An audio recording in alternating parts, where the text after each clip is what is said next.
ကဲဒီဘက်ကျွန်တော်တို့ပထမဆုံးဖွင့်ရနေမှာထိုက်စီးကကျွန်တော်တို့ထိုက်စီးသုံးလုံးအထိသုံးလုံးရယ် key ရယ် bright ရယ်ဒီနေရာမှာကျွန်တော်တို့ပထမဆုံးဖွင့်ရနေမှာ key ရယ် bright ရယ်နေရာမှာဒီဘက်နေနဲ့ဒီဘက်နေနဲ့တူတဲ့တစ်လုံးပါတဲ့အတွက်ကျွန်တော်အပူးသုံးမဟုတ်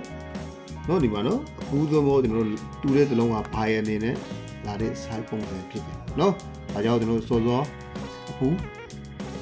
အားကောက်တာကိုတွေ့ရပါတယ်ဗျနော်ကျွန်တော်ဒီနေ့ကတော့24ရက်နေ့ကျွန်တော်မနေ့ညမှာအပူမလာရင်ကျွန်တော်၄ပိုင်းနေနဲ့လာပါဖြစ်ပါတယ်ဒါပေမဲ့ကျွန်တော်ဒီထဲကပဲကျွန်တော်အကောက်ဆုံးအကွက်တွေကိုရွေးချယ်ပြီးတော့ထုတ်လုပ်ပေးထားပါတယ်ဒီထဲကမှဆိုရင်အကြိုက်ထည့်လို့ကြတဲ့အကွက်တွေကိုရွေးချယ်ပြီးတော့အသုံးပြုလို့ရတယ်ဒါမှမဟုတ်မှဆိုရင်ဒီပုံစံနဲ့ကိုယ့်ရဲ့အကြိုက်တွေကိုထုတ်ယူပြီးတော့အသုံးပြုကြပါနော်